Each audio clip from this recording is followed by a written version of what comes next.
Good morning. My name is Lise Vaugeois. I'm the MPP for Thunder Bay Superior North, and I am the critic for WSIB and injured workers.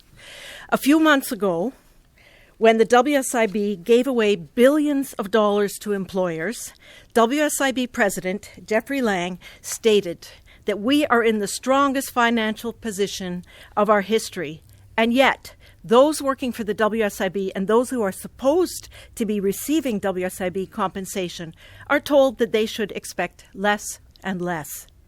The money received by the WSIB is not government money. It is a cost of doing business intended to guarantee that workers will be supported for as long as the injury lasts, that protects the public from having to pick up costs, and protects families of injured workers from financial hardship. Rather than making working conditions at the WSIB healthy and providing the resources needed by caseworkers and by injured workers, however, the Conservative government and the management of the WSIB have created a so-called surplus that the Ford government has used 3 times now as a vote-buying strategy. And let's make no mistake, the rating given to employers with low accident numbers leads directly to claims suppression. The more employers avoid reporting injuries, the more of a refund they get back.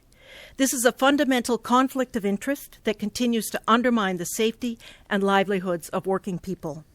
In 1998, the Harris government cut the level of loss of earnings, pension, and pension payments with the promise that the rates would be restored when there was no longer an unfunded liability. Instead, the Ford government continues to place injured workers last and is determined to further undermine their supports by squeezing the very workers at the WSIB themselves into a corner, making the work impossible to do well. It is not lost on anyone that there is suffering and injustice on both sides of the telephone line, the WSIB workers on one end and the injured workers on the other. There is trauma and despair on both sides of that conversation, and that is wrong. The WSIB needs to hire more staff so that workloads are manageable. They need wages and benefits that match their responsibilities, and they need wages that keep up with the rising cost of living.